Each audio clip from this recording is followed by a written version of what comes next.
पढ़ाई लिए सहाई हो सकती लाइब्रेरी?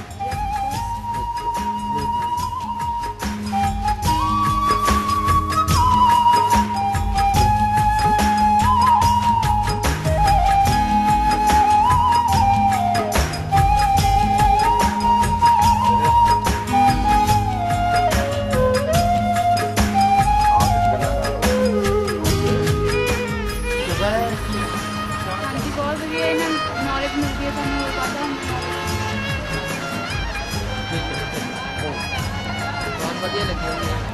ਇਸ ਤਰ੍ਹਾਂ ਦੀ ਲਾਇਬ੍ਰੇਰੀ ऐसा प्रबंध होना चाहिए जी। स्टूडेंट्स के लिए बहुत है। ਤੁਹਾਡੇ ਸਕੂਲ 'ਚ ਲਾਇਬ੍ਰੇਰੀ ਨਹੀਂ ਹੈ? है जी इस बार, पर ये थोड़ी बढ़ती है जी। ਤੁਸੀਂ ਇਹ ਤੋਂ ਕਿਤਾਬਾਂ ਲਓਗੇ? हाँ जी।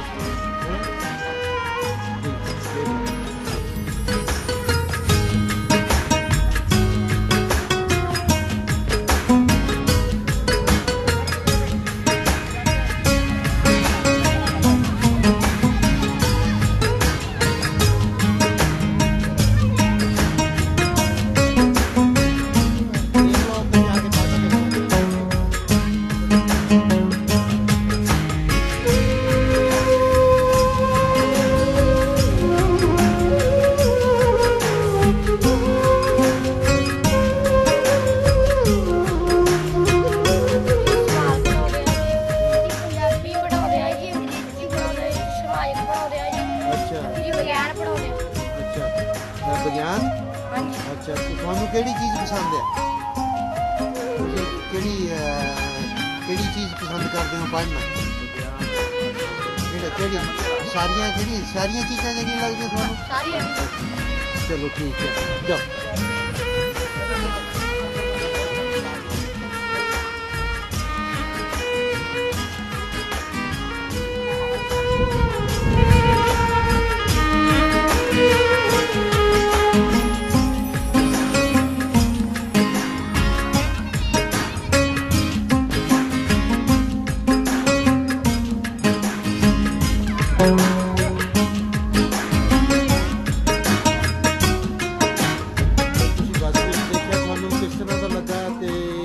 ਸਮਝਦੇ ਹੋ ਕਿ ਬੱਸ ਤੋਂ ਤੁਹਾਡੇ ਬੱਚਿਆਂ ਨੂੰ ਕੁਝ ਫਾਇਦਾ ਹੋ ਸਕਦਾ ਜਿਹਨਾਂ ਨੂੰ ਤੁਸੀਂ ਪੜ੍ਹਾਉਣਾ ਹੈ?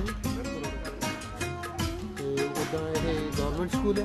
ਅੱਛਾ, ਤੇ ਤੁਹਾਨੂੰ ਪੰਜਾਬ ਗਵਰਨਮੈਂਟ ਸੁਵਿਧਾ ਦਿੰਦੀ ਹੈ ਲਾਇਬ੍ਰੇਰੀ ਦੀਆਂ ਕਿ ਨਹੀਂ? ਹਾਂਜੀ ਦਿੰਦੀ ਹੈ, ਪਰ ਇਹਨਾਂ ਨੂੰ ਪਤਾ ਨਹੀਂ। ਅੱਛਾ, ਇਹ ਤੁਹਾਡੇ ਹਿਸਾਬ ਨਾਲ ਤੁਸੀਂ ਸਮਝਦੇ ਹੋ ਕਿ ਬੈਟਰ ਸਰਵਿਸ ਹੈ?